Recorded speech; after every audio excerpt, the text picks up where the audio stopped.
Vavishta Supurakam Guru Ganaera Shisha Sambhushitam Chintya Samasta Veda Nipunam Shri Rupa Pantanugam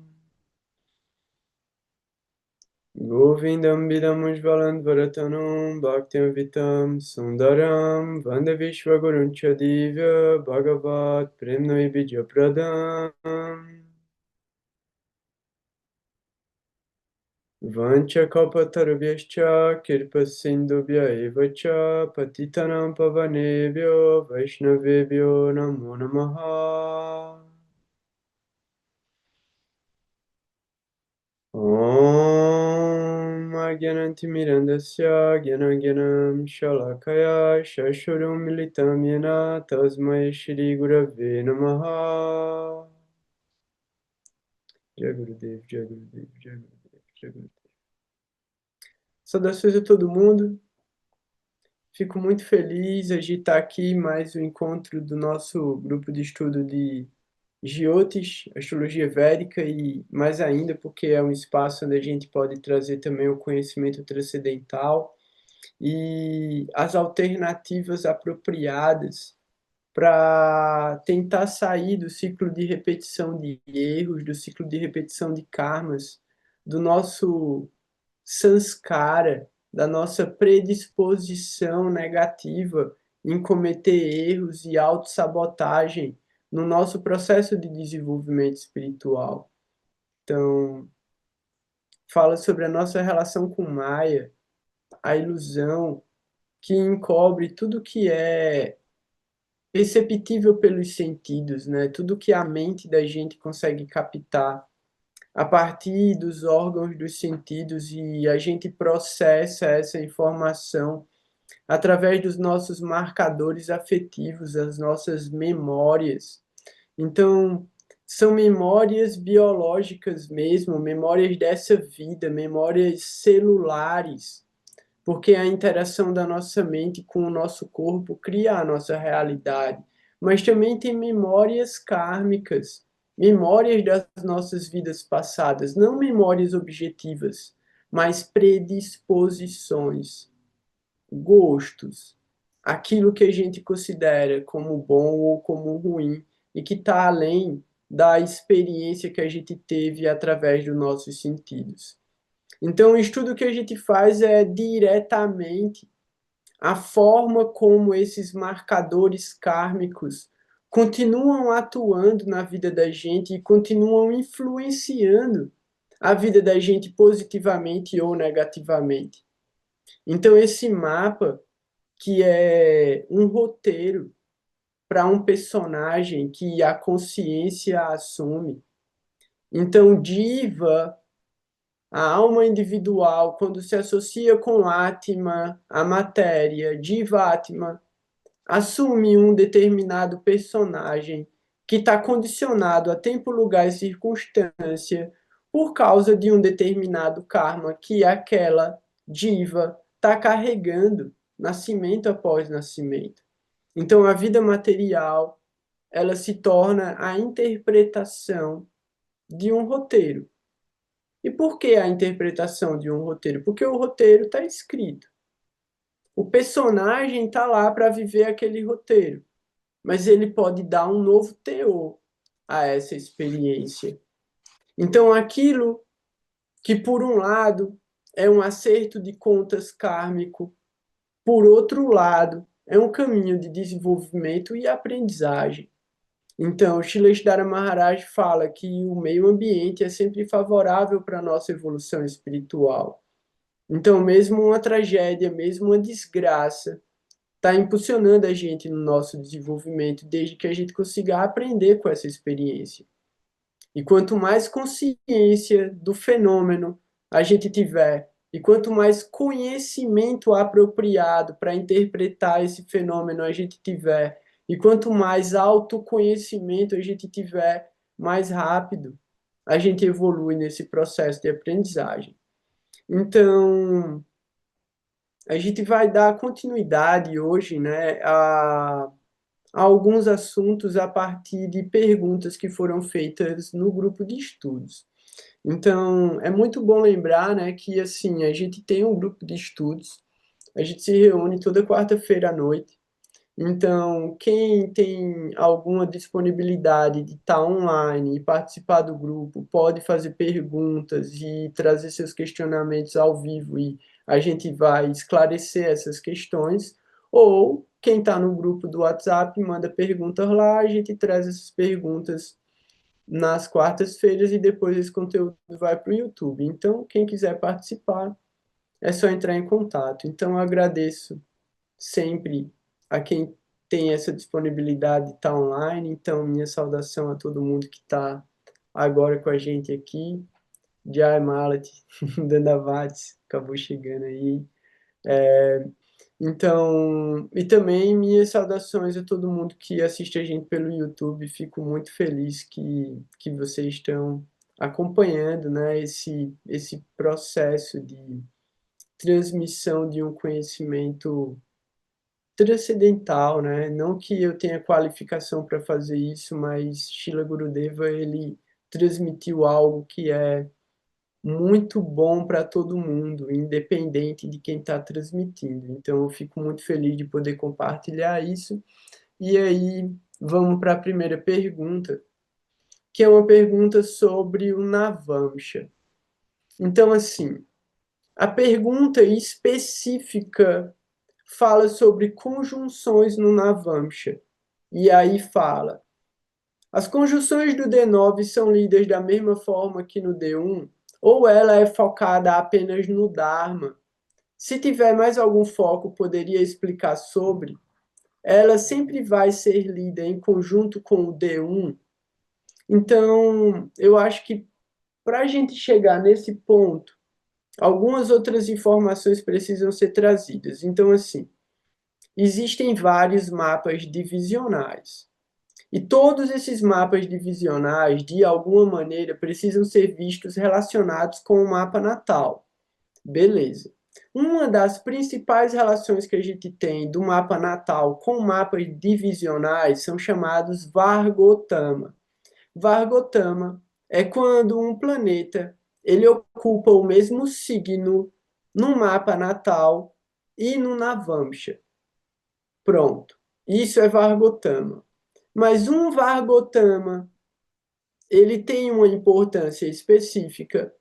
E quando esse Vargotama se repete em outros Vargas, outros mapas divisionais, você certifica a efetividade desse Vargotama. Beleza. Existe outro tipo de Vargotama? Existe, mas ele é muito raro de ser avaliado. Por quê? Porque a precisão do horário de nascimento precisa ser muito grande. Por quê? Porque o ascendente do Navamsha, ele muda a cada pada. Então, a cada pada do Lagna, então cada pada do Lagna muda o Lagna do Navamsha. Então, se você tiver uma diferença aí de 5 minutos, às vezes 2 minutos, às vezes 3 minutos, às vezes 1 minuto, às vezes segundos, muda o ascendente do Navamsha. E aí como é que você vai avaliar um Vargotama de Bhava? Como é que você vai avaliar um Vargotama? Uma repetição de um planeta numa mesma casa, supondo o Sol na casa 10 no mapa natal, o Sol na casa 10 no Navamsha. Pô, mas se o ascendente tivesse sido marcado com 2 minutos 30 segundos, às vezes, de diferença, o Sol no Navamsha pode estar na casa 11 ou pode estar na casa 9. Já não é mais Vargotama para o Bhava. Então, qual é o Vargotama que tem validade? Vargotama de signo. Esse é o mais importante. Então, se o planeta repete o mesmo signo no mapa natal e o mesmo signo em qualquer Varga, esse Vargotama, ele é um Vargotama real. Ponto. Então, assim, vai ter discordância entre vários astrólogos? Vai, óbvio, todo mundo vai querer falar a sua própria opinião. Essa é a minha opinião. Então, a minha opinião é, quer uma margem maior de acerto, não considere Vargotama de Bava. Não considere. Considere Vargotama de signo, de Irashi. Isso é Vargotama. Pronto. Aí você já tem uma margem de acerto muito maior. E a outra coisa é que tem uma tabelinha, e eu já passei essa tabelinha no grupo também, que são os Pushkarnavamsha. Pushkarnavamsha são padas específicos em que determinados planetas vão para uma exaltação bizarra no Navamsha. E isso é lindo. Porque se você tem um Pushkarnavamsha no seu mapa natal, quer dizer que aquele planeta, mesmo que ele esteja mal posicionado, ele dá um presente para você. E tem Pushkar que são lindos. Tem, inclusive, outros tipos de considerações importantíssimas que devem ser feitas com planetas específicos quando a gente está olhando para mapas divisionais, principalmente para o Navamsha, porque o Navamsha fala de mérito espiritual. O que é isso? Nietzsche. Eu falei 2 semanas seguidas sobre Nietzsche, eu não vou falar a terceira, não, porque é só assistir lá e vocês vão ver que eu expliquei isso. Saturno em Áries vai ter um Pada em Barani, que ele vai para Libra no Navamsha. Isso quer dizer que no mapa do mérito espiritual, Saturno está na máxima exaltação e ele está na máxima debilidade no mapa natal.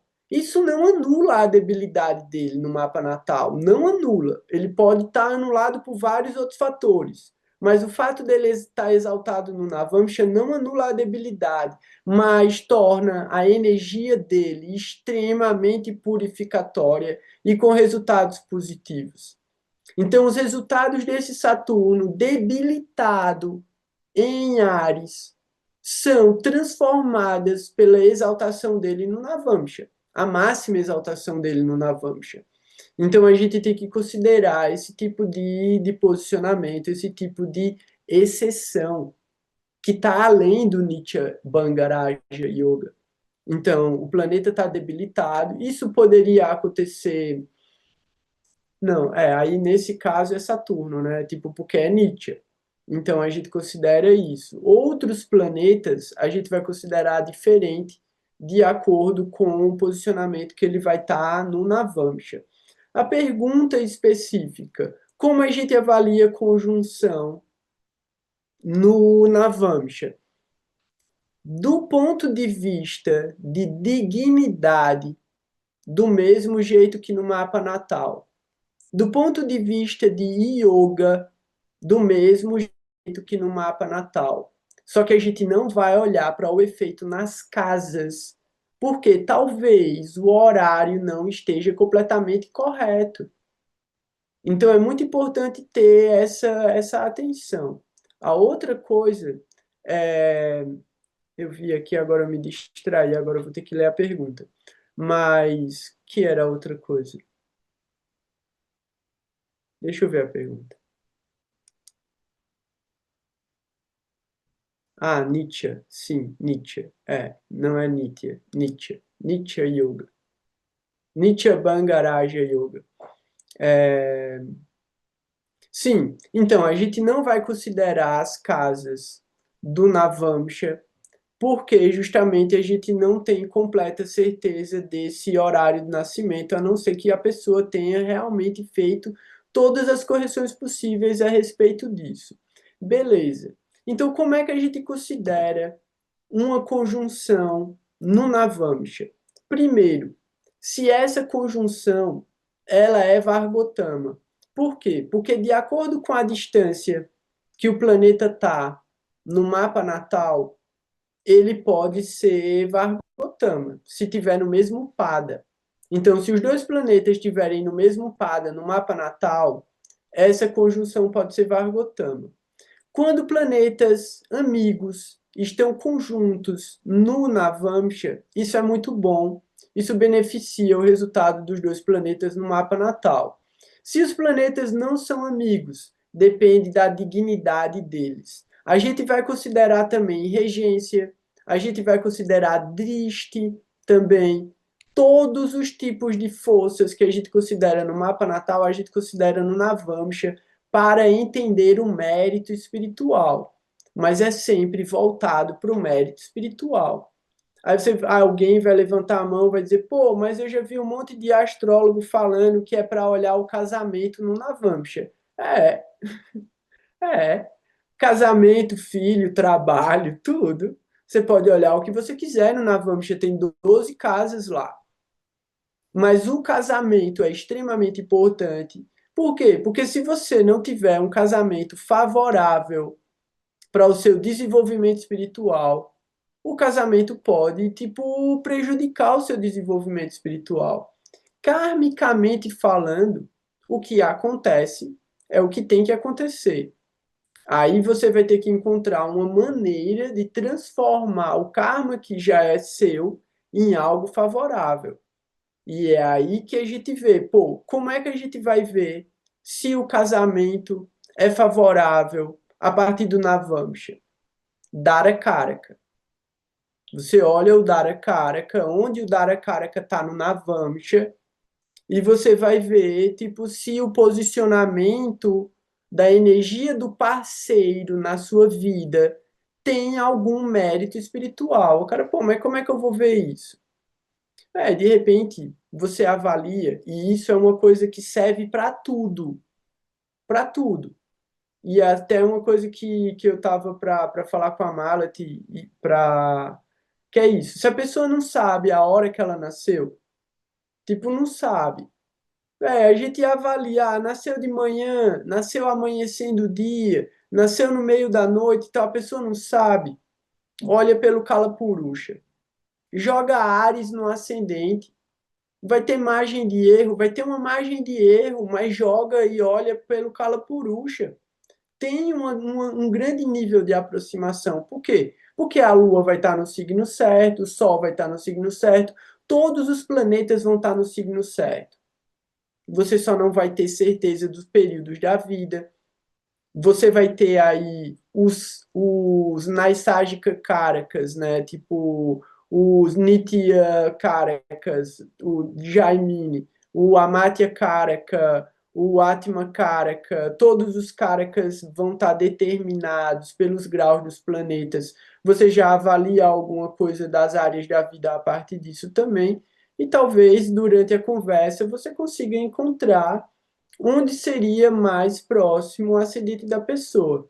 Uma outra maneira de avaliar o mapa, se você não tem um horário correto, Surya Lagna.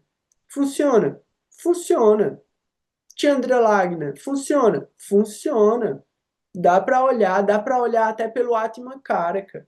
Você que pega o planeta que tem mais grau e coloca aquele signo do planeta que tem mais grau no ascendente e olha o mapa daquela maneira.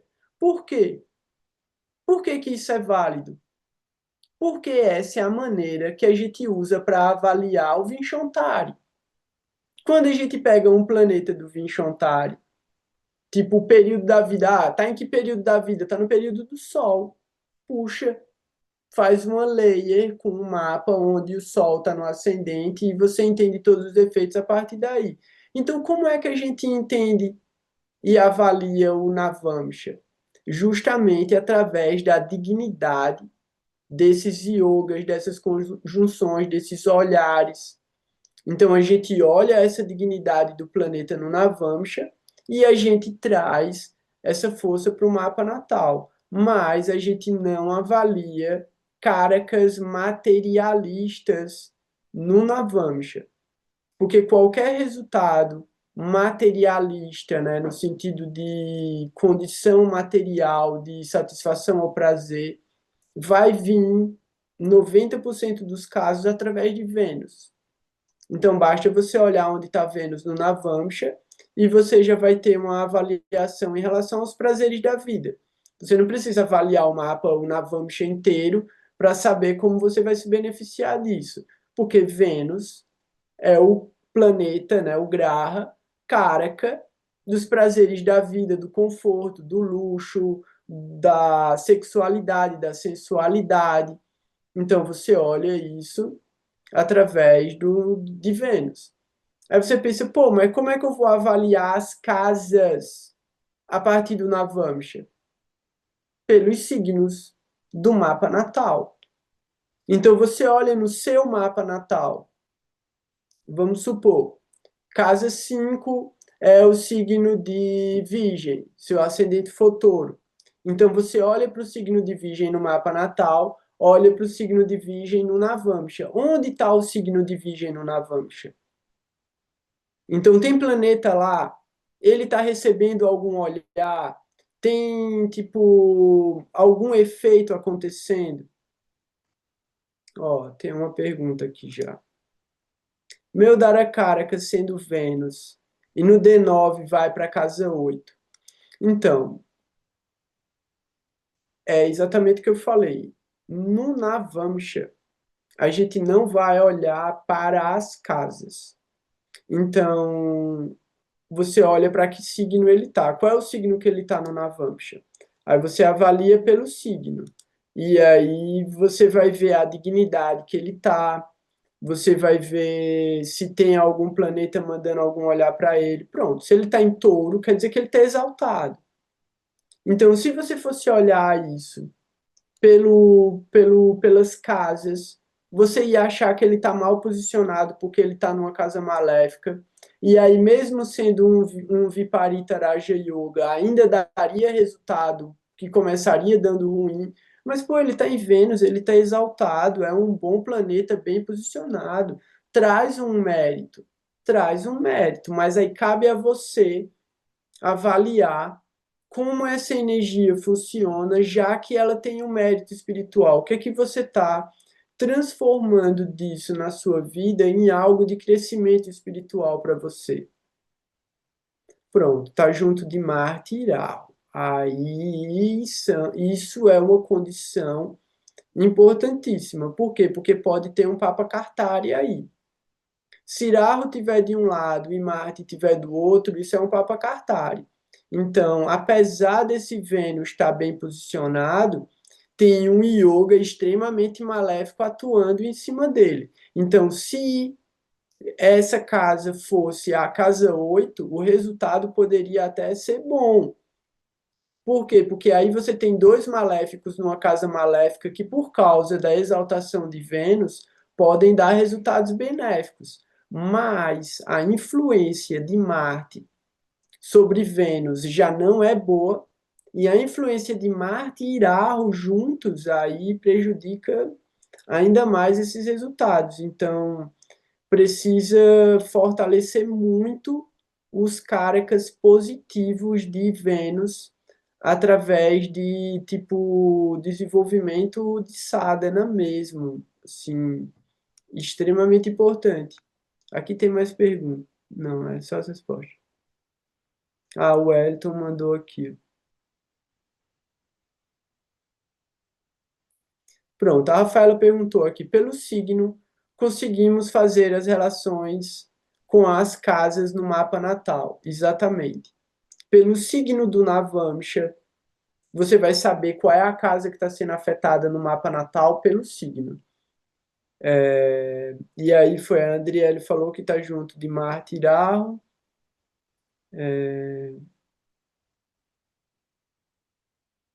Pronto. O Papa Cartário é quando um benéfico está cercado por dois maléficos. Sim, mas quando um é maléfico e o outro é benéfico, já tem um efeito maléfico, já é metade maléfico o efeito. Então, Marte está em crítica, então quer dizer que ele está com menos grau. Aí, Rahu está com mais grau ou menos grau do que Vênus? E aí a Rafaela perguntou qual é a função do ascendente no Navamsha. A função do ascendente no Navamsha seria a mesma função, né, de observar o ascendente no mapa natal se a gente tivesse 100% de certeza do momento de nascimento da pessoa. Como a gente não tem, a gente não avalia as casas no Navamsha.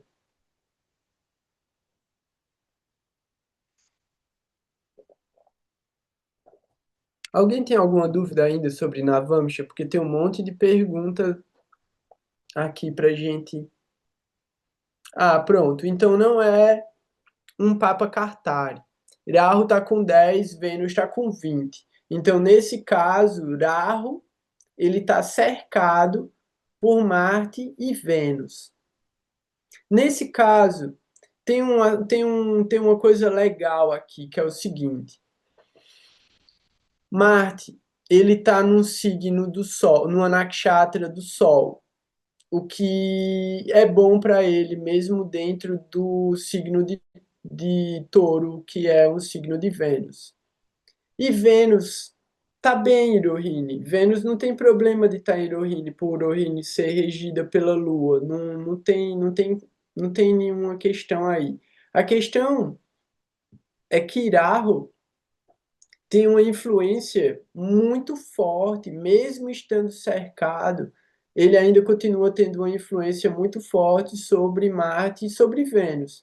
Então, se você for avaliar os Karakas de Rahu sobre Marte e os Caracas de Irahu sobre Vênus, você vai entender bastante do tipo de energia que você precisa trabalhar e purificar na sua vida material. Então, essa energia vai manifestar na sua vida material. A influência de Rahu, e aí trazendo Caracas, né? Caracas, Rahu, ilusão, obsessão, intoxicação, inveja, egoísmo, então possessividade, querer ser o centro da atenção. Aí ele influencia Marte. O que é que Marte faz? Marte, a paixão, o desejo, a competitividade, e aí às vezes a agressividade, a luxúria, a frustração, a ira. Então, Rahu é uma cabeça. Muitas vezes, o que Rahu consegue fazer é gritar. Então, o Rahu, dependendo, isso é bem interessante, né? Você já olha logo no mapa da pessoa. Rahu no ascendente, Rahu na casa 2, Rahu na casa 3, principais caracas que vai ter aí? Gritaria. A pessoa vivenciou gritaria na vida dela de alguma maneira. Ou quando ela era muito criancinha, ela ouvia gritaria dos pais e barulho dentro de casa, muita confusão, muito caos, ou ela era um agente do caos, um nenenzinho. Na casa 2, muito problema de colocar as coisas na boca, né? Então, risco de intoxicação alimentar, tipo criança que come cocô, cropofagia, muitos casos de cropofagia se Rahu tiver na casa 2 e isso pode até, tipo, ter prolongamentos ao longo da vida também, tipo, problemas, né? Então, Rahu na casa 2 da bebida, intoxicação por bebida, da vício em cigarro e alguns tipos de drogas, mentira. A pessoa pode ter compulsão por mentir também. Rahu na casa 2 ele pode dar problema nos dentes também, na garganta, principalmente na fase da infância, né? Esse período até os 12, 13 anos de idade, 14 anos de idade. Vai variar muito, pode ir até os 17. Rahu na 2, Rahu na 3, Rahu na 4 pode dar asma, pode dar bronquite, pode dar problemas sérios de tipo das fossas nasais e respiratórias. Rahu na casa 3, Rahu na casa 2 ainda. Durante a infância, essa criança ouviu muita briga, muita quebradeira, muito caos dentro de casa. Rahu na casa 3, a pessoa tem uma tendência a ser violenta e agressiva com as palavras. Ela também tem, pelo lado positivo, uma grande capacidade de conversar e se expressar com qualquer pessoa e coragem para fazer isso. Rahu na casa 3 da políticos, da atores, da jornalistas, radialistas, da oradores, né, relações públicas, publicitários.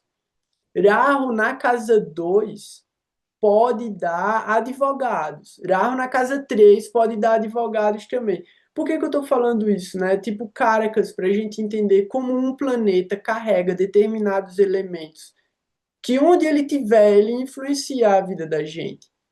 Ketu carrega as características dele. Então, toda vez que a gente for avaliar um planeta, a gente tem que avaliar dentro de uma desconstrução analítica camadas, camadas. Por quê? Porque a gente está escrevendo uma linguagem de programação. Então a gente vai pegar camada por camada, pegar essas palavras que são os caracas e montar sentenças. E essas sentenças, quando a gente der enter no final, ela vai executar. Às vezes dá pau. Aí o cara faz, pô, errei. Errou não, a vida que deu pau. A vida dá pau, a vida dá bug mesmo, a vida dá tipo vários erros. E qual é o erro? O principal erro é o desejo, é a intenção, é a forma como a mente se coloca na relação dela com o objeto, com a matéria, com o espaço, com o tempo, gerando cada vez mais karma.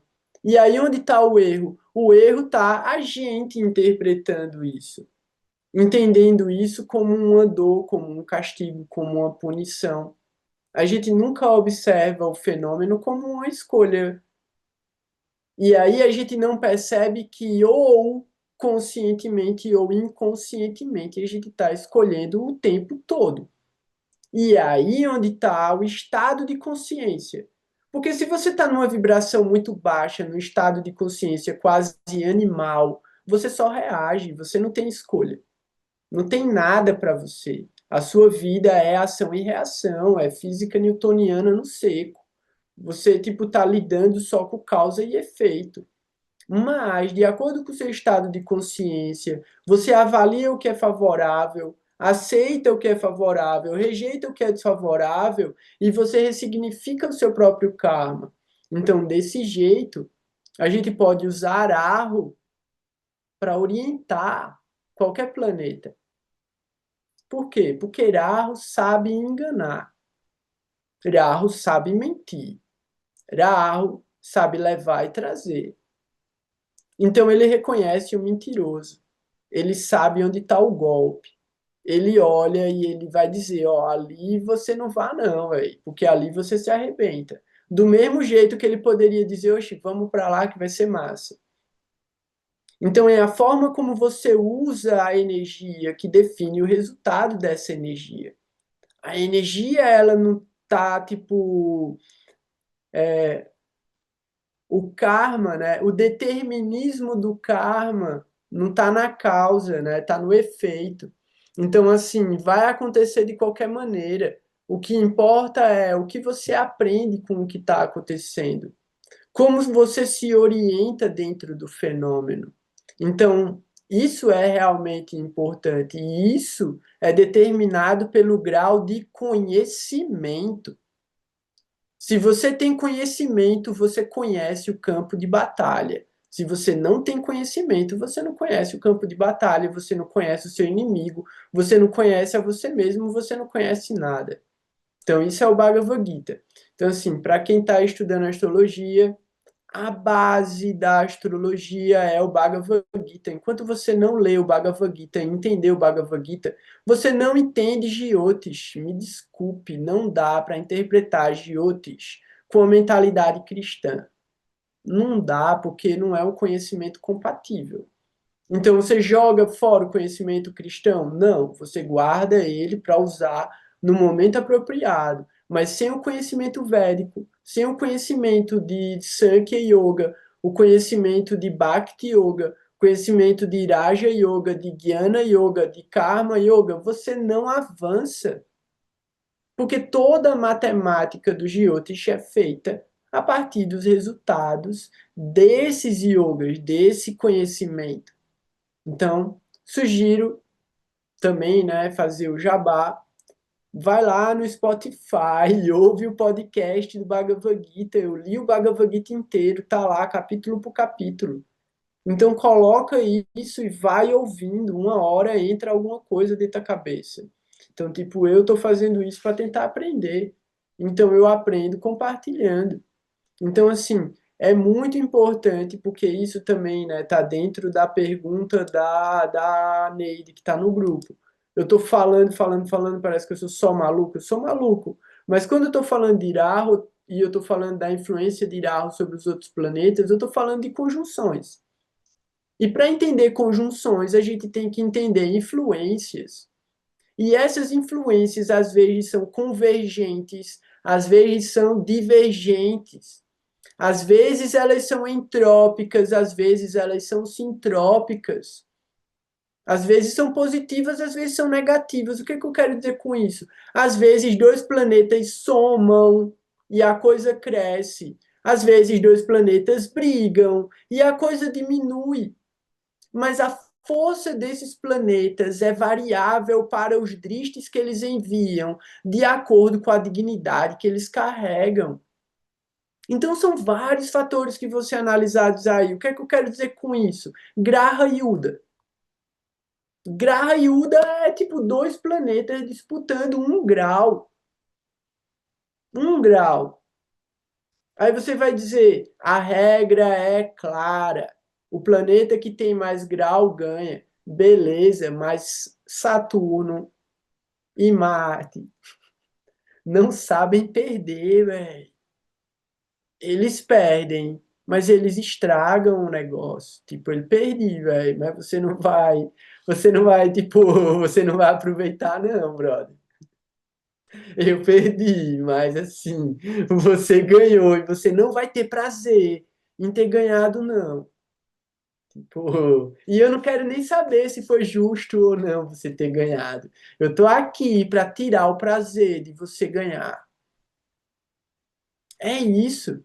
Então, assim, o planeta ele já tem essa natureza de estragar o resultado do outro se ele não tiver alinhado, ressonante. Ressonância e dissonância. A capacidade de fazer as coisas reverberarem na mesma frequência ou não reverberarem. Então, assim, é isso que a gente tem que entender dentro das conjunções. Por quê? Porque o ambiente é o que reverbera. Os corpos criam a vibração. Então depende do lugar onde eles estiverem, o resultado que eles vão dar e a relação entre eles. Então o que a gente tem que entender em última análise é que todos estão trabalhando juntos, mesmo que pareça o contrário. O cara faz, mas velho, como? Como? Os caras são inimigos, velho. Os caras são inimigos. Como é que eles podem estar trabalhando juntos? Aí vem o motivo pelo qual a gente precisa conhecer as escrituras.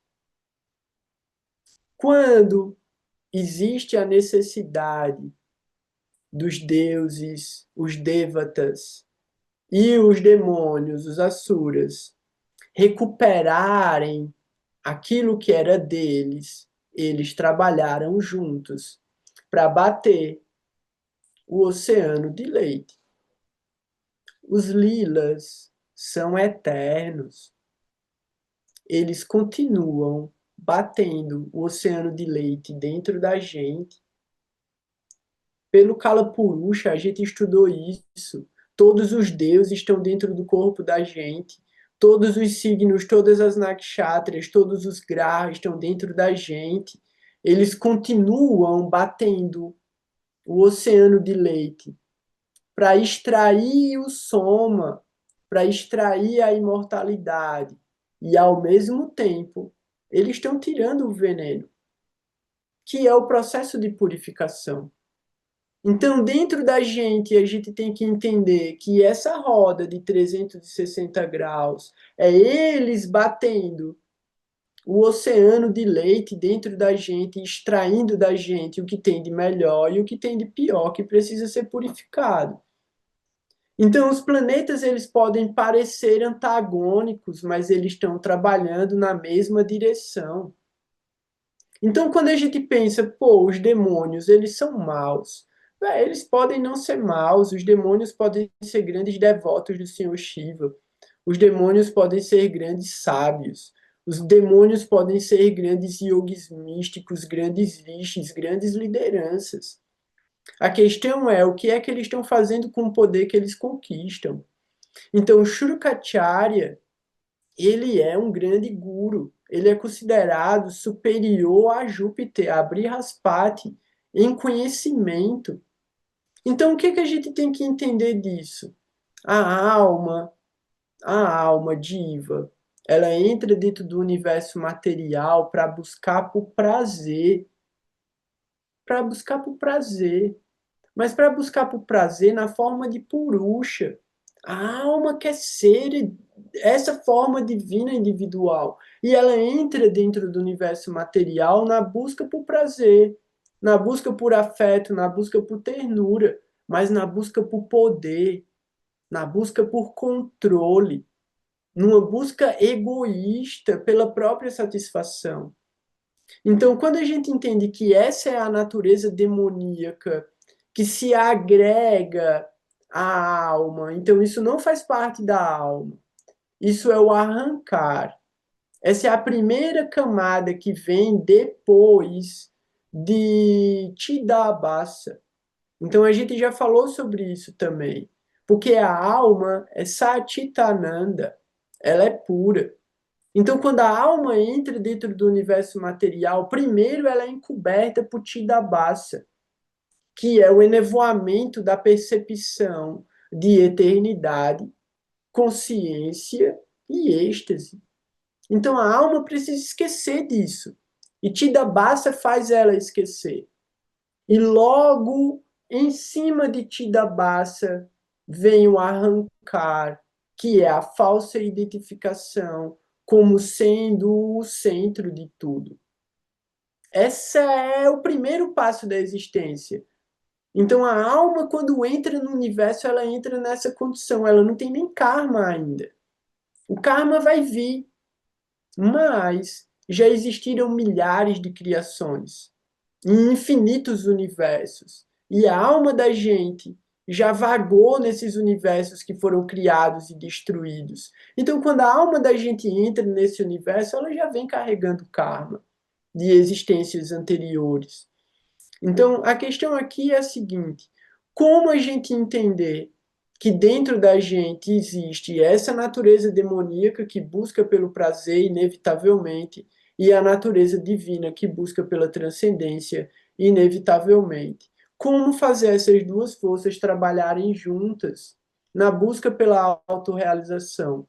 Por quê? Porque a gente não vai deixar de existir materialmente. Então, as condições inerentes à matéria, elas sempre vão ser condicionadoras da nossa existência material. Beleza. Então, como seres humanos, a gente está condicionado à matéria, mas a gente tem consciência e essa consciência pode buscar pela transcendência. Então, a vida material e a vida espiritual andam juntas. Só depende das escolhas que a gente faz. Então, quando a gente olha para as conjunções, a gente precisa olhar para a conjunção e avaliar matematicamente o que ela tem de bom, o que ela tem de ruim. Então eu pego tudo que ela tem de ruim e eu pego palavra por palavra e eu polarizo isso. Então, onde tem um defeito, eu vou encontrar a energia que transforma aquele defeito numa força. Então, qual é o contrário daquele defeito? É isso que eu tenho que desenvolver. Então, todo o marcador, aí é onde a gente precisa olhar para a vida da gente. E tipo, orai e vigiai. Então, a gente busca pelo conhecimento para agir corretamente. Então, na hora da ação, na hora do fenômeno, a gente tem que ter a capacidade de parar, respirar, observar o fenômeno para agir apropriadamente. Então, o conhecimento que a gente busca, ele está na ação, é para a gente agir. Jnana, Vijnana Yoga. Então, o conhecimento e a realização do conhecimento. Então, assim, a gente vai pegar esse momento apropriado que estava pronto para desencadear um karma negativo puxando uma característica que já está presente no mapa natal e foi identificada, você polariza ela. Então, assim, isso seria o quê? Como é que chama? TOC, né? Tratamento cognitivo comportamental. Sei lá como é que chama. É isso, é terapia cognitivo-comportamental. Então você pega, você desconstrói, você pega o elemento que você sabe que está causando um efeito negativo e você muda a ação relacionada àquela característica específica. Então, através do estudo de astrologia, a gente consegue fazer isso.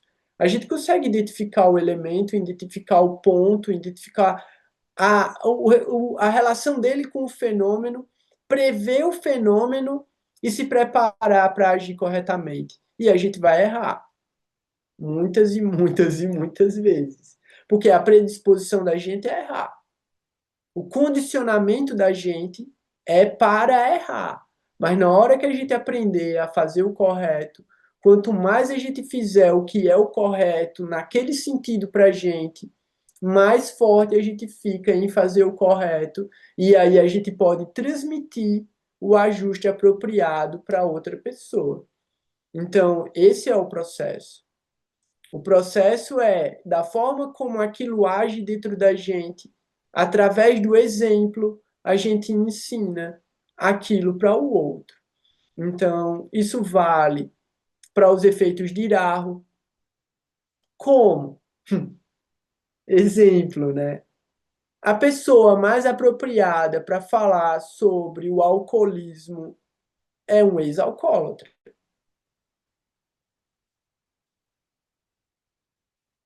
Ele já viveu isso. Ele conhece. Ele vai chegar e ele vai ajudar a pessoa. Por quê? Porque ele trilhou o caminho de ida e ele trilhou o caminho de volta. Então, se ele conhece o caminho de voltar, ele pode ir buscar alguém. Esse é o mestre espiritual. O mestre espiritual, ele é um guia. Por quê? Porque ele sabe ir, ele sabe voltar. Ele é um salva-vidas. Por quê? Porque ele entra no mar e ele sai com alguém. Ele não vai morrer afogado. Ele vai entrar no mar e ele vai tirar alguém de lá de dentro. Então, é assim que o conhecimento transcendental funciona. Se ele ajudou a gente de verdade, a gente pode ajudar qualquer um com aquilo que a gente aprendeu. Não é uma coisa abstrata, não é uma coisa teórica, não é uma coisa utópica, é uma coisa real. A consciência ajuda a consciência, assim como uma vela acende outra vela. E aí todas as velas podem ser acendidas por uma chama original. Tudo depende da nossa capacidade de compartilhar e de compartilhar através de uma experiência real, concreta, tipo, realmente comprovada através de efeitos, tipo, pragmáticos mesmo. Então, cada um tem o seu testemunho para dar, né? Cada um tem a sua jornada. Então, em relação às conjunções, a primeira pergunta aqui era a seguinte: quando temos uma casa muito ocupada por vários planetas, stellium, essa casa passa a concentrar a energia principal do mapa, se tornando uma espécie de centro ou foco da vida da pessoa. Isso é uma pergunta. Ou o ascendente continua sendo sempre o foco principal da interpretação, mesmo que outra casa esteja mais carregada. Por que essa pergunta é muito interessante? Por quê? Porque o ascendente é uma casa que perde força ao longo da vida. Então, o ascendente ele nunca é o foco. O ascendente é uma âncora. O ascendente é um marcador para você poder distribuir as 12 áreas da vida. Beleza. A partir do ascendente, você consegue saber muita coisa, mas ele não é a coisa mais importante. Então, como foi dito, onde tem muito planeta, tem muita atividade, tem muita atividade. E na casa oposta, 180 graus também, todos os Shakti Drishti vão estar lá. Então é possível, ainda tem isso, né? É possível que alguns planetas que não possuem Digbala, força direcional, na casa onde ele está, mesmo na conjunção, ele tenha resultados melhores nos drishtis ou nas regências que ele possui. Isso pode acontecer também. Então, assim, como eu falei, né?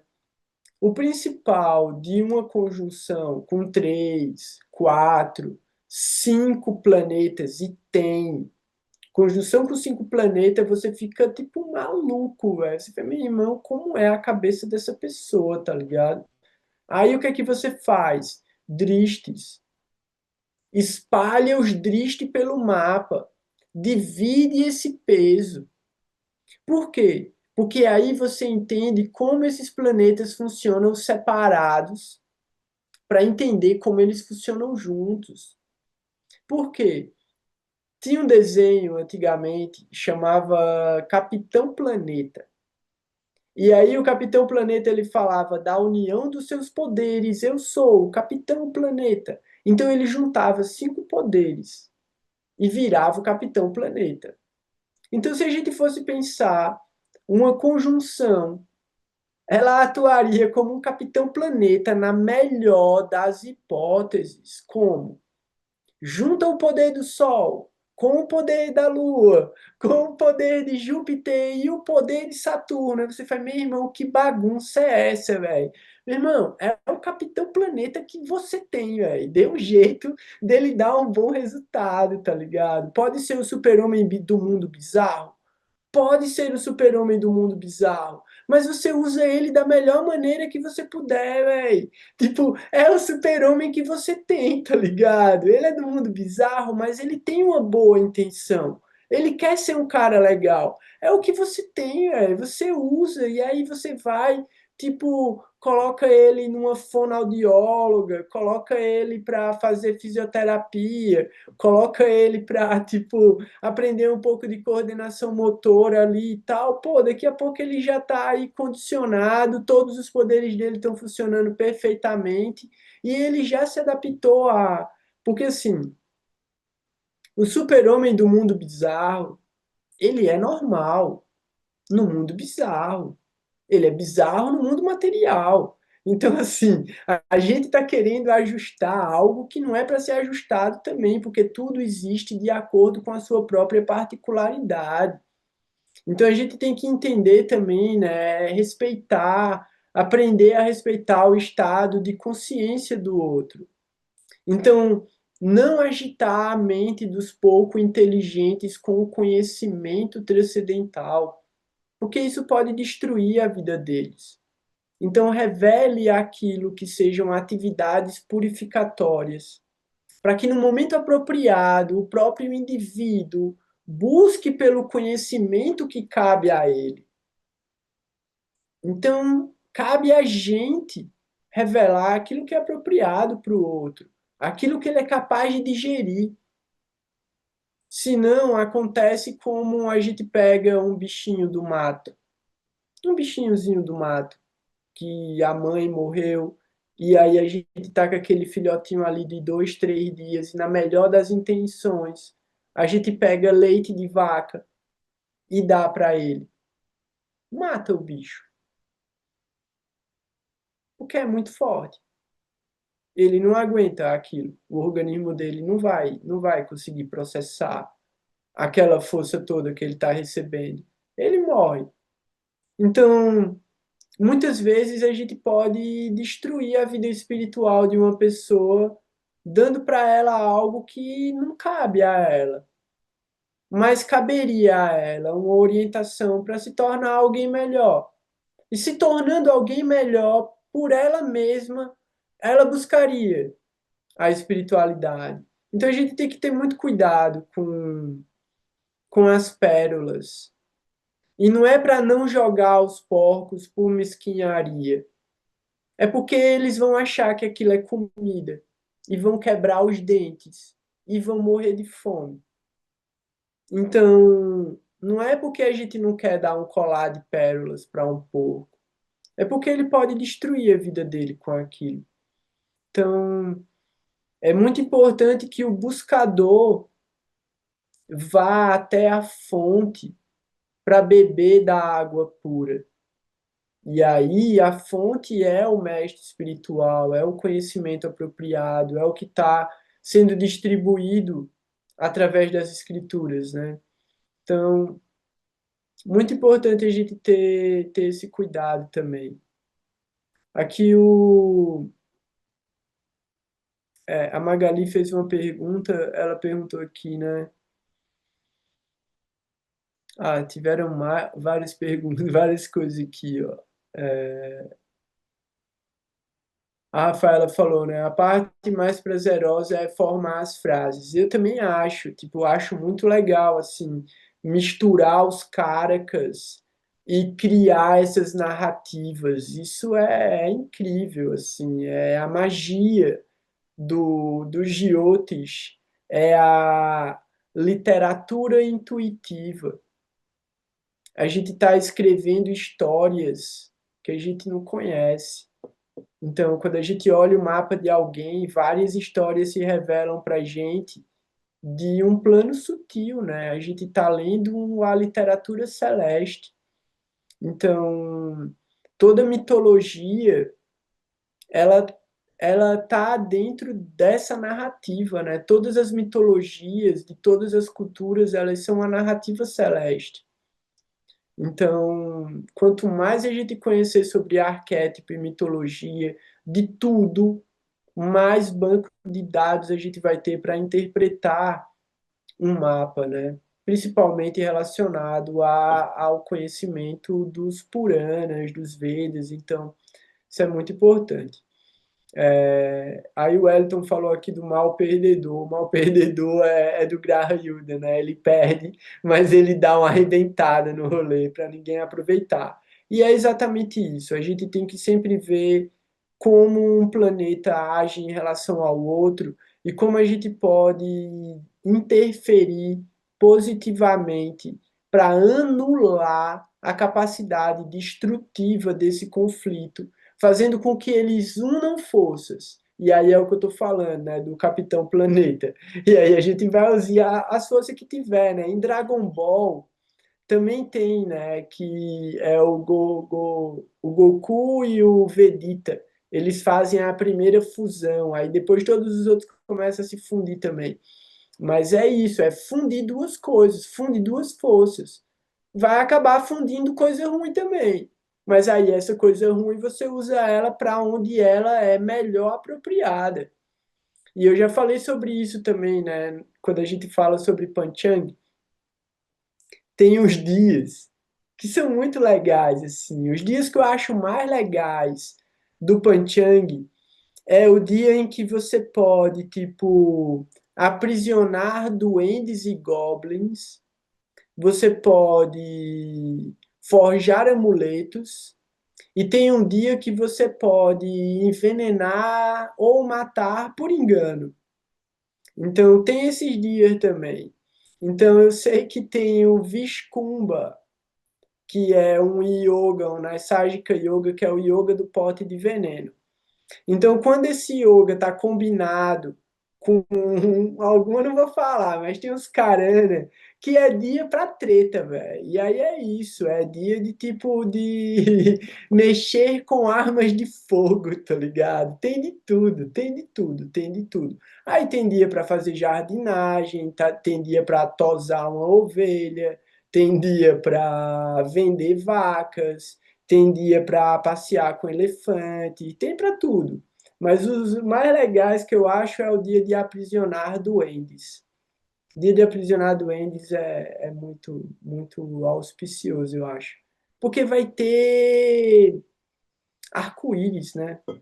Para você capturar duendes, tem que ter arco-íris. Então é um dia que vai chover, vai fazer sol, vai ser um dia bonito. Aí aqui o Diego falou sobre Marte, Vênus e o Sol em conjunção em Sagitário na casa 11.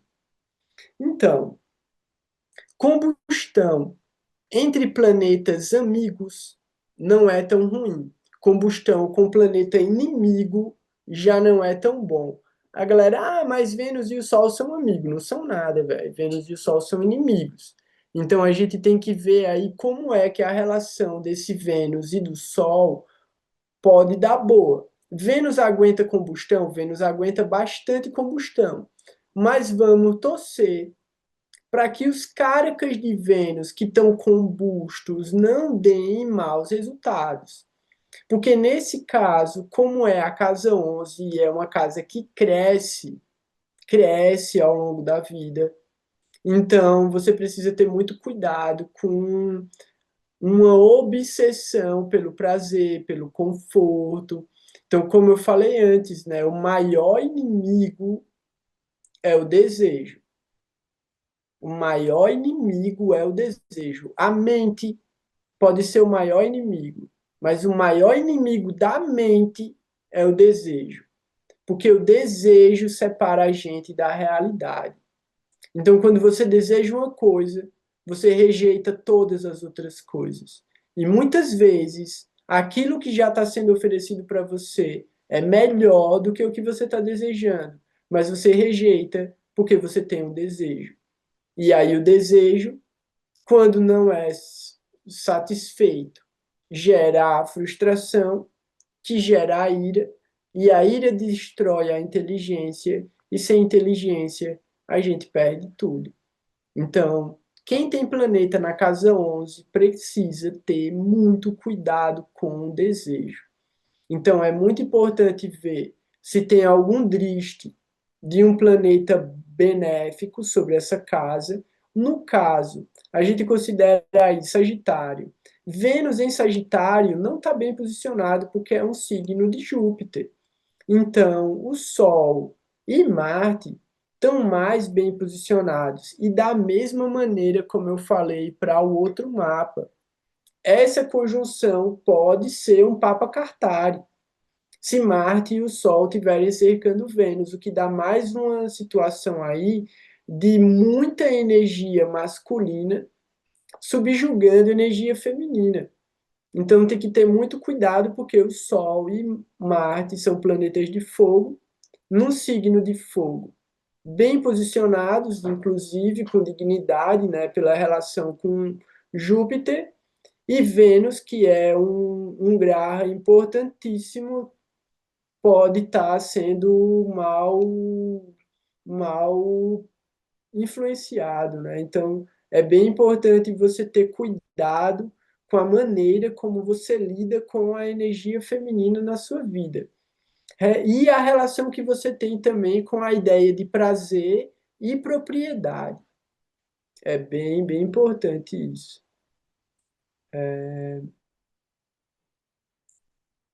Aqui a Rafaela falou de semiótica. A Laodiceia perguntou alguma coisa de quando é, mas eu não lembro mais o que era que eu estava falando. Aí. Pronto, beleza. Eu vou voltar para a pergunta da Neide aqui. Segunda pergunta dela. Quando um maléfico natural está em conjunção com um planeta benéfico natural, especialmente em conjunções muito próximas, menos de 5 graus, por exemplo, a influência negativa do maléfico é reduzida e, ao mesmo tempo, o planeta benéfico perde parte de sua força benéfica nessa interação? Eu acho que essa segunda pergunta eu já respondi também junto com o que eu estava falando antes. Então, aqui a gente vai ter que considerar qual é o planeta que está com mais dignidade, o planeta que está com mais grau tem mais influência sempre, e a forma que a gente vai encontrar de remediar o efeito negativo para que os dois acabem dando resultados positivos, apesar de perderem alguns caracas. Então, o que é que importa aqui? Sadhana. Sadhana. Você entender qual é o sadhana apropriado para remediar aquele problema e fazer. Se você cumpre com o seu sadhana, se você observa qual é o resultado, né? Qual é o efeito que aquele graha está causando, e você está atuando sobre ele, e trabalhando para ele não atuar maleficamente, e remediando os resultados do que ele já causou no passado, vai chegar uma hora que a própria inércia do karma, que continua enviando resultados para você, vai começar a mandar resultados positivos. Por quê? Porque você mudou a forma como você trabalha com aquela energia. Então, a inércia do karma continua mandando ondas e ondas e ondas de efeitos negativos, que são resultados passados, mas essas ondas vão diminuindo até o ponto em que elas se tornam favoráveis. Então, é a partir de causa e efeito, então, de esforço, trabalho duro, para mudar uma característica no momento apropriado, aquilo vai dar o resultado apropriado. Então, é não desistir, né, da forma como a gente está estudando e se dedicando mesmo. A questão toda é estado de consciência. Ajustou o estado de consciência, o fenômeno se torna favorável automaticamente. Por quê? Porque você está aprendendo com ele. Não é porque ele ficou bom, ele ficou favorável, ele não ficou gostoso, ele não virou um prazer. Não, virou um prazer ir trabalhar. Não, não virou um prazer ir trabalhar. Eu entendi por que eu vou trabalhar. Então eu vou, agora eu tenho mais coragem, agora eu tenho mais disposição, mais gostar. Não, eu vou porque eu tenho que ir, eu tenho conta para pagar, eu vou trabalhar. Mas o que eu queria mesmo estar fazendo era outra coisa. Então eu vou cumprir o meu papel da melhor maneira possível e acabou ali. E eu vou viver minha vida. Então, uma coisa muito legal que o indiano faz, o indiano é muito maluco, velho. Hoje já mudou muito. Mas o indiano tradicional mesmo, ele gosta do que ele faz, mas ele faz uma coisa porque ele tem que fazer, porque é da casta dele fazer. Então, o cara é médico, ele é médico. Por quê? Porque o pai dele é médico, o avô dele é médico, o tataravô dele é médico, os tios dele é médico, tudinho, os irmãos dele é médico, tudinho. As irmãs dele casaram com médicos. Então, assim, todo mundo médico. Ele trabalha 4 horas por dia, vai lá, faz o rolê dele e esquece. E vai viver a vida dele, vai curtir, vai comer, vai ver esse jogo de cricket, vai, tipo, sair com as crianças, vai sair com a mulher, vai viver a vida dele. A gente não, a gente é psicopata pelo trabalho, velho. É 24 horas na parada, tá ligado? E aí fica lá obcecado, será, pô, por quê? Porque a gente quer ser especial. A gente acha que vai crescer na vida, que vai virar milionário, que vai virar bilionário, que vai virar famoso, que vai virar amigo do Neymar.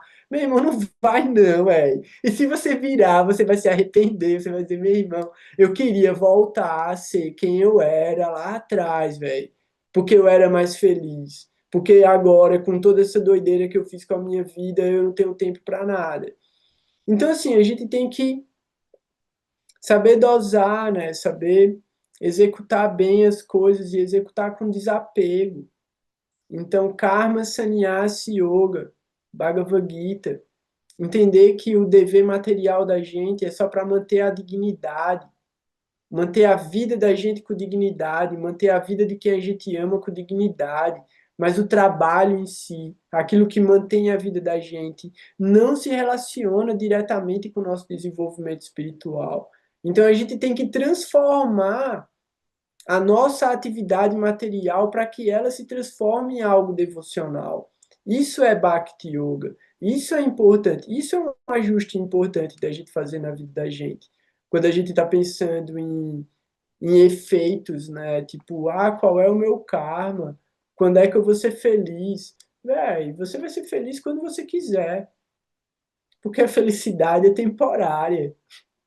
Então, assim, quando você quiser, você vai ser feliz, mas na hora que você tentar agarrar a felicidade, você fica triste porque ela escorregou pela sua mão. Então, você está o tempo todo oscilando dentro dos modos da natureza. Então, também muito importante estudar os modos da natureza material. E aí estudar Purusha Prakriti Yoga, a natureza da matéria e a natureza do espírito, qual é a diferença. Então, é isso. Essa é a parte divertida. Porque você pode ter qualquer profissão, você pode fazer qualquer coisa que você quiser. Mas não no tempinho que você tiver, você dedica ao que é realmente importante, que é fazer os ajustes internos e buscar o conhecimento apropriado para fazer esses ajustes internos. Então, isso é realmente importante.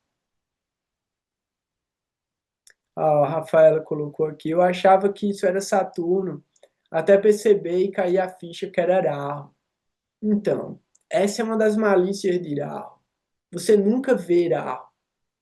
Ele está sempre disfarçado de alguém. E ele se disfarça muito de Saturno e Ketu se disfarça muito de Marte. Então as características dele são muito próximas, mas Saturno se disfarça do planeta que ele está em conjunção. Saturno se disfarça do planeta que rege o signo que ele ocupa, do planeta que rege a nakshatra que ele ocupa, e Irahu se disfarça dos planetas que transitam sobre ele e pelos planetas que ele transita sobre. Então, o tempo todo, Rahu está trazendo coisas, trazendo energias desses planetas e mostrando elas para a gente da perspectiva dele. E isso é muito importante. Por quê? Porque se ele estiver agindo beneficamente, quando ele se encontra com o Sol, ele vai mostrar para a gente o que o Sol está fazendo de errado. Por quê? Porque Rahu é um cabueta. Rahu é cabueta, velho. Se ele puder, ele aponta o dedo para todo mundo. Porque apontaram o dedo para ele, aí agora ele vai e fala mesmo. Agora ele tem a língua grande, velho. Agora ele não tá nem aí, ele já perdeu a cabeça. Então, se ele vê qualquer um fazendo alguma coisa errada, ele aponta o dedo. E se Saturno estiver perto, ele puxa Saturno assim, ele fala, ó, oh, Saturno. A galera fala que eu é que sou pilantra, mas ó, quem é que tá fazendo merda lá? Ó, quem é que tá vacilando ali, ó? Isso é Rahu. Mas o que é que a gente aprende com o Gurudeva? A procurar pelos próprios defeitos e corrigir esses defeitos sem procurar defeito em ninguém. Então, essa é a natureza do buscador da verdade. Raul está apontando defeito no outro, porque aquele é o defeito que ele carrega e ele não quer que ninguém veja nele.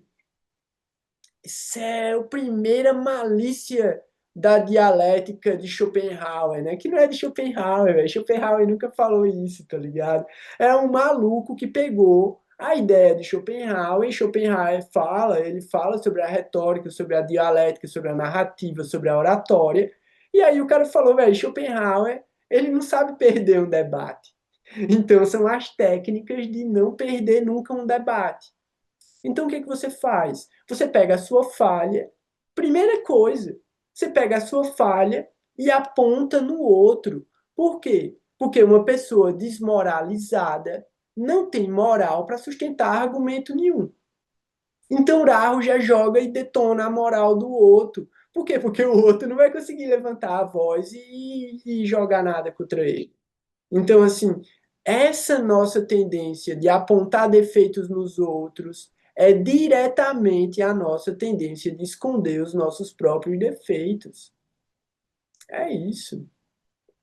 Então, isso é raro, né? A gente nunca vai ver raro, a não ser que ele esteja na coleira. Se ele estiver na coleira, aí você vê, mas é um perigo botar raro na coleira, porque é fácil demais ele se soltar. Você puxa a coleira, a cabeça sai, velho. Não pode puxar a coleira. Você só pode se orientar pela coleira. Para onde a coleira estiver apontando, você presta atenção. Mas se você puxar, perdeu a cabeça. Aí vai ter que catar o bicho de novo e vai dar um trabalho para catar o bicho. Então, assim. Então, ó, o Wellington confirmando aqui o que eu tinha falado. O povo com raro na casa 2 são fofoqueiro. Não dá para confiar, não. É, mas eu já tinha falado isso lá atrás. Né? Eu falei, raro na casa 2 é treta. A galera bate com a língua nos dentes mesmo. E se tiver ainda tomando uma cachaçinha por cima, fala que fala mole.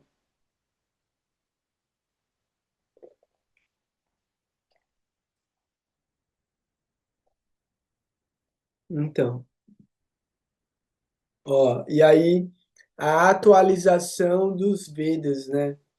A, a Rafaela falou, Rahu na casa 2 tem vício em vape.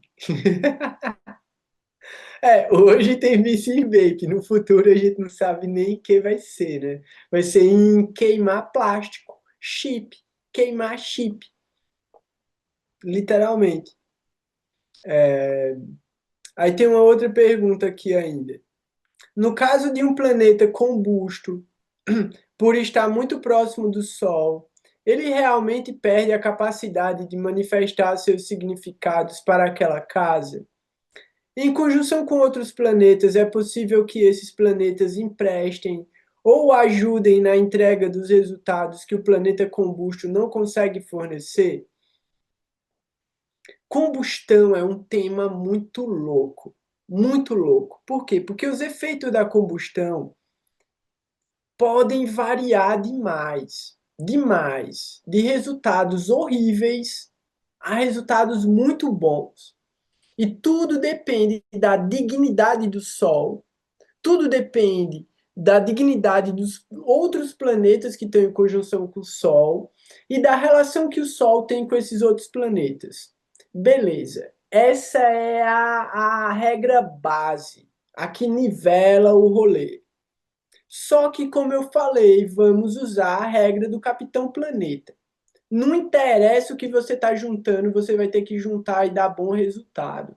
Então, o que, que acontece? A combustão, no bom sentido, pode queimar caracas ruins e influenciar positivamente.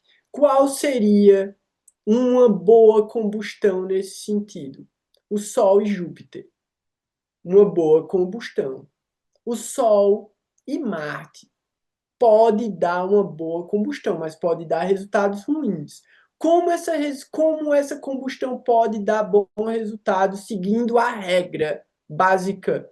Se o planeta tiver mais grau do que o Sol, a combustão pode dar bom resultado. Por quê? Porque o Sol ele está criando uma aura de luz sobre aquele outro planeta. Por que a combustão com Júpiter e Marte pode dar bom resultado? Porque eles são amigos. Então, Brihaspati junto de Surya pode orientar Surya positivamente. Marte junto do Sol pode dar um poder para a pessoa incrível, fantástico, uma coragem, um senso de liderança, uma capacidade de vencer e superar obstáculos fantástica, mas pode dar maus resultados relacionados à prepotência, violência, ignorância, soberba, luxúria, várias coisas. Então, a dignidade precisa ser considerada aí. E os resultados? Os resultados vão na casa onde está acontecendo e nos signos regidos pelos planetas combustos, os resultados vão para lá também. E os resultados também vão para os dristes, tanto para o Shakti Drishti que o Sol manda para a casa que está a sétima dele, junto com o planeta que está em combustão, em conjunção com ele, como se esse outro planeta manda dristes além do Shakti, também esses dristes vão com essa energia da combustão. Pode ser bom, pode dar bom resultado, mas você tem que aprender a fazer o sol dar bom resultado, não é fácil. Aí o cara pensa, pô, como que não é fácil? Sabe quando é fácil para Saturno dar bom resultado? Depois dos 40 anos. Não é você fazer uma cerimônia de fogo. Não é você fazer uma austeridade de não comer carne na segunda-feira. Não é você, tipo, alimentar cachorro preto na rua. Tem um tempo. Tem um tempo determinado. O planeta passa a dar bom resultado depois que ele alcança a maturidade. A pessoa alcança maturidade, mas o cara nasceu com mérito espiritual muito bom, aquele planeta está muito favorável no mapa daquela pessoa e tal, já veio dando bom resultado, massa. karma bom, mérito espiritual, sukriti, fantástico. Mas, naturalmente, os planetas levam um tempo para dar um bom resultado. O Sol vai levar uns 25, 30 anos para dar um bom resultado também, entendendo a maturidade dele. Então, assim, o Sol pode transformar a pessoa numa pessoa muito egoísta, numa pessoa muito violenta, numa pessoa muito bruta. Mas pode transformar a pessoa naquele que ilumina a todos sem fazer distinção, que entrega a luz, o poder e o magnetismo dela para todos aqueles que estão próximos a ela de alguma maneira e conectadas com a potência dela de alguma forma. Então, tudo pode dar resultado bom e dar resultado ruim. Então, como é que a gente calcula uma combustão? Depende, se for o próprio mapa, depende do seu nível de autoconhecimento em avaliar o que tem de bom e o que tem de ruim do seu Sol, entendendo que o Sol, pelos Karakas de Parashara, é o pai. Então, a gente já carrega essa energia de hereditariedade desse masculino que vem do pai. Então, é uma energia masculina paterna que fala sobre uma herança também da vida familiar paterna. Então, a gente tem toda essa memória kármica e afetiva relacionada ao lado paterno, diretamente conectada com o nosso sol. Aí o cara fala, pô, mas é o meu sol, não é o do meu pai, mas o seu pai vive em você através das memórias que você carrega dele. E o seu comportamento é a repetição, através de erro ou acerto, do que você vivenciou do seu relacionamento com ele. Aí o cara fala, pô, mas eu, tipo, sou mulher, como é que eu repito meu pai? Trazendo o padrão masculino para sua vida, aquele padrão masculino que pode estar curado, pode não estar curado. A mesma coisa funciona para o homem. Então a gente tem que avaliar o Sol a partir disso, mas a gente tem que avaliar o Sol a partir do nosso próprio ego e do nosso próprio desejo de crescer na vida e de fazer alguma coisa no mundo, de manifestar alguma coisa nessa existência, a nossa capacidade de influenciar os outros e de colocar outros na nossa órbita, trazer pessoas para a nossa vida. Então, da mesma forma que pessoas trazem a gente para a vida delas, a gente traz pessoas para a nossa vida. Esse é o poder do Sol. Então, para avaliar uma combustão, tem uma série de fatores, uma série de fatores. E aí, a última pergunta dessa série de perguntas: como a pontuação do Astakavarga influencia na interpretação de conjunções entre planetas em uma casa? Uma casa com pontuação alta pode neutralizar efeitos negativos de conjunções difíceis ou potencializar conjunções benéficas? Beleza. É importante a gente entender para que serve o Astakavarga. A pontuação do Astakavarga ela é dividida. Então, existe uma pontuação para cada planeta e uma pontuação total para cada casa.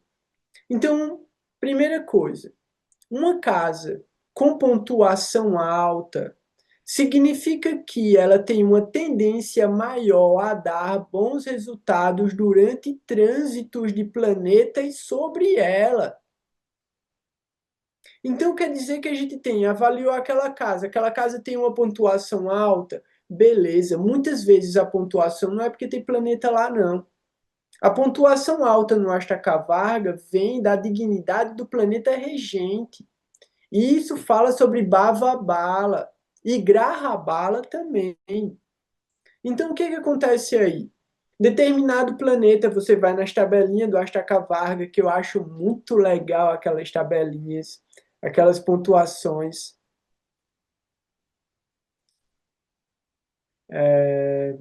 Já já eu vou fazer o comentário aqui da fala. Então, Astakavarga é uma avaliação para trânsitos. E dentro dessa avaliação de trânsitos é que a gente vê estilo. Agora, a gente teve uma mudança de signos de Saturno Júpiter, Rahu e Ketu. Rahu e Ketu não têm estaca varga, eles não consideram a estaca varga para Rahu e Ketu. Talvez o Krishna Padati considere, não sei. Agora eu não tenho lembrança. Mas no sistema que a gente usa de Parashara e Jaimini, que eu me lembre, não tem pontuação de estaca varga para Rahu e Ketu, não. Mas você vai ver pontuação para Júpiter. No seu mapa, você vai lá no estaca varga e é importante o horário também tá certinho do seu nascimento, porque se tiver mudança de grau, pode mudar o estaca varga também. Mas beleza, vamos lá. Você vai olhar a pontuação do signo de Gêmeos. Aí você vai lá e olha, a pontuação de Gêmeos está boa, está com 31, 32, 35, 37. A variação aí não é muito número. A variação é, será que tem um muito baixo? Porque se tiver um muito baixo, se tiver um com 9, 8, aí é tipo muito ruim. Mas se tiver tudo acima de 25, a ideia é que a maioria dos resultados vai ser positiva dentro dos trânsitos. Outra coisa, tem que ser considerado também o Titi do Panchang para saber quais são os signos d'Águida. Porque os signos d'Águida vão dar resultados de purificação de qualquer maneira, não interessa o planeta que estiver entrando lá. Independente de pontuação do estaca varga, se o signo for d'Águida, o planeta transitando ali vai trazer purificação na vida da pessoa. Então eu digo isso por quê? Porque o meu Titi é Chaturdasi. Eu tenho 4 signos d'Águida. Então eu já sei o que esperar dos signos regidos por Gêmeos e Júpiter. Entrou o planeta lá, é isso, eu já sei que vai vir purificação. E eu agradeço e vou fazer o melhor com o que vier para mim. Então, assim, olhou para o signo de Gêmeos, viu a pontuação, e aí sabendo já né, do Astaca Varga, do Tite, você já avalia o signo pelo Tite também, você já tem uma ideia do que aquilo vai trazer para você. Você vai olhar qual é o planeta que entrou naquele signo. Então, Júpiter. Qual é a força de Júpiter entrando nesse signo? Júpiter é o que tem mais ponto para dar. Então, geralmente, Júpiter está dando bom pontuação em quase todos os signos. É uma pena porque em signos regidos por Mercúrio, Júpiter tem uma tendência de dar resultado fraco. Então, a gente tem que entender que a energia de Júpiter dentro de Gêmeos precisa ser reforçada. O que é que isso quer dizer? Entrou um planeta dentro de um signo. Você fez o cálculo, viu que ele está fraco, ajuda ele, velho. Olha para Júpiter e fala, meu irmão, vou fortalecer meu sadhana agora. Vou ler todo dia mais 15 minutos. Vou cantar todo dia mais 2 voltas de japa. Vou tentar pelo menos uma vez por semana assistir mais uma aula de Gurudeva, de Prabhupada, de Shileshdhara Maharaj, ou ler mais alguma coisa nova que eu estou querendo ler e não estava lendo. Vou ensinar alguma coisa que eu saiba para alguém. Tudo isso fortalece Júpiter. Então, o exemplo que eu dei se aplica a todos os planetas, se aplica a todas as casas.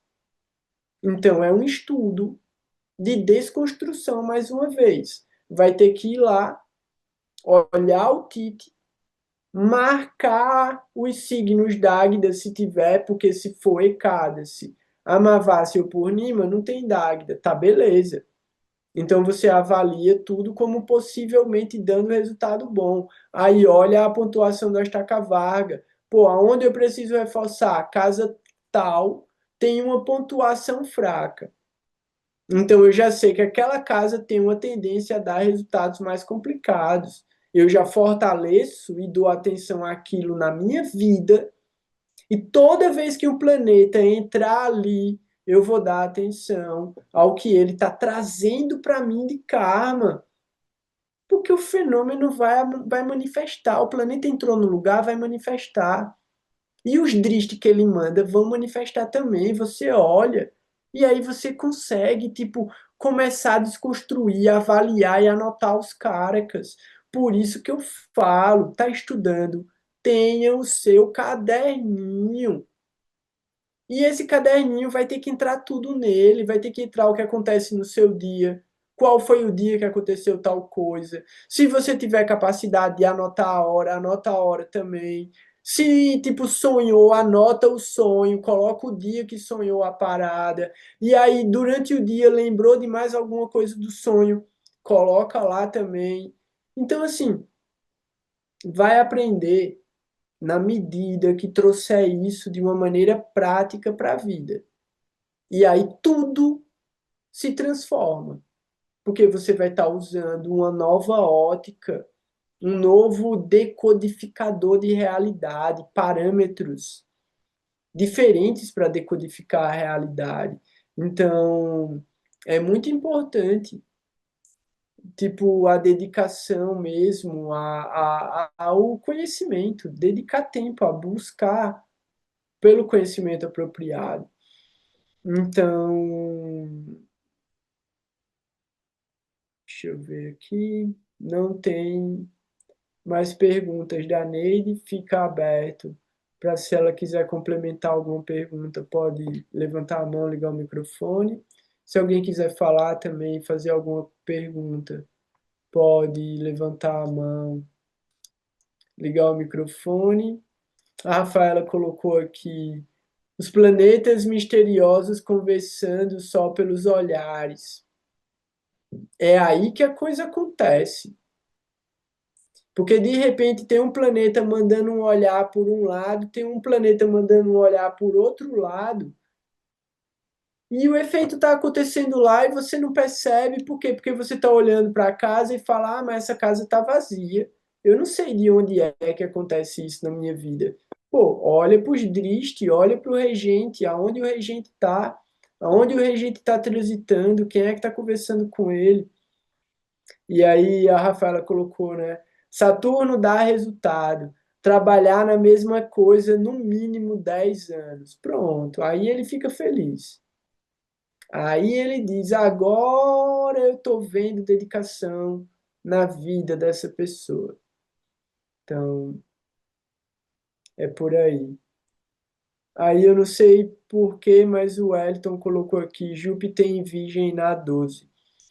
Júpiter, ele até é um Karaka, né, da casa 12, porque como Kalapurusha, Peixes é a casa 12. Virgem já não é uma casa onde Júpiter dá resultados tão bons, mas ele pode sim dar resultados bons. Então tem que avaliar uma série de fatores também. Pronto, ó, a Rafaela justificou aqui. Ela está desde 2015 trabalhando na mesma coisa e só agora que está tendo os resultados. E é o Yoga Karaka dela, então provavelmente o ascendente é Touro ou Libra. E está na casa 11, que é a casa dos desejos. Ele podia até. É, não, ele não entrega, não. Ele entrega só com o tempo certo. É porque aí tem que ver onde está Vênus, né? Vênus vai influenciar bastante também nos resultados de Saturno. Ah, entendi. O Wellington falou, né, sobre os resultados de Júpiter num signo regido por Mercúrio. É isso, porque tem que conhecer, né, a história de Júpiter e Mercúrio, a relação deles, né, de que durante muito tempo Júpiter foi o pai adotivo de Mercúrio, e ele não gostava de Mercúrio, porque Mercúrio é o fruto da traição da esposa dele. Então, a inteligência, o raciocínio e o conhecimento Laura, posso fazer uma às vezes pergunta? podem divergir. Oi, fala, Ney. Você falou assim que a gente vê a pontuação do planeta, da casa, olhando a dignidade do planeta. Por exemplo, no Astarta Varga, que eu tenho 45 pontos na casa 4, que é o signo de Touro.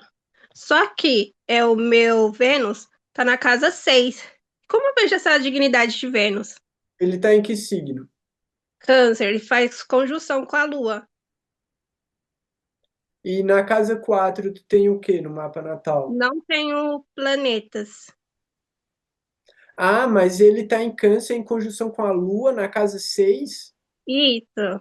Então, ele se aproveita da exaltação da Lua, pô. Vênus na casa 4, Vênus em Câncer dá bom resultado e ele pode dar bom resultado em relação a bens materiais, felicidade no lar, família feliz, tá ligado? Comida em casa, casa arrumadinha, coisa nova, coisa bonita. Tá com Entendi. autoridade, pô. Se ele tá em conjunção com um planeta exaltado como a Lua, a tendência é dar bom resultado. É isso. Alguém quer fazer mais algum comentário? Quer falar, fazer alguma pergunta?